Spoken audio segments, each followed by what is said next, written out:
So here's an example of how you might use a space to help with a Spanish verb tense. And this could be applied to anything as well, whether that's English or if you wanted to go with a different grammar type of route, whatever you need.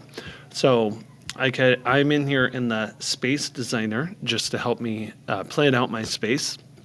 So I had just given it a simple prompt of I want them to practice Spanish skills and I want it to be progressive so that it's kind of differentiated a little bit. So first we're just conjugating verbs in a specific tense. They get feedback. Once they demonstrate competency, then they're going to use the verb in a sentence in a specific tense, and then after that they're going to revise a paragraph. And so it gives me some of the stuff right here kind of explaining the steps that it's going to go through, and then I could ask it to draft it.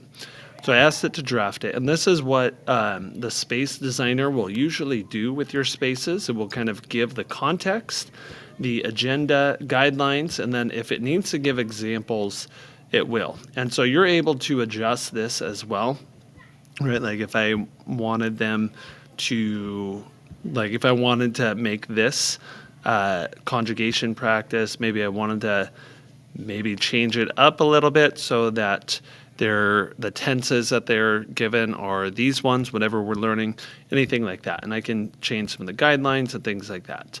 So I took this and tested it out, and I was like, oh man, I only had to answer one question correctly before it went to the next one. So I want several questions, and they get feedback. And it was asking me to conjugate all of them, like a verb, and all of the different pronouns. So I said, well, let's just do a specific one.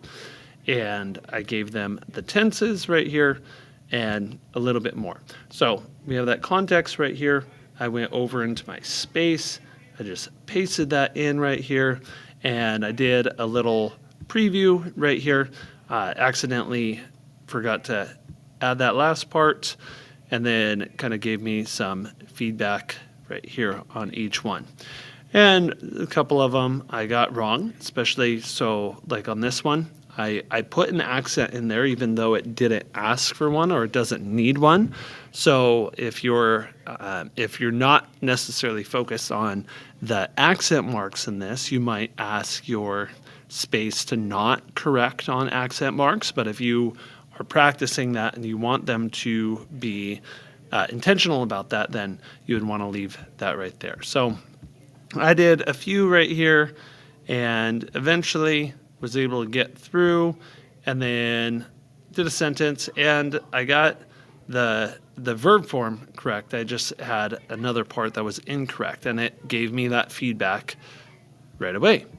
And then I conjugated this one incorrectly. I did yo come instead of yo come, and then I did another sentence. So then it was asking me, okay, can you revise this? And so I did some things, and it's saying like, okay, I found the wrong verb tense, and I thought I did it right, but I conjugated it incorrectly. And so I'm looking, and it's like, oh, you found one, you just didn't actually correct it the right way. That gives me that correction.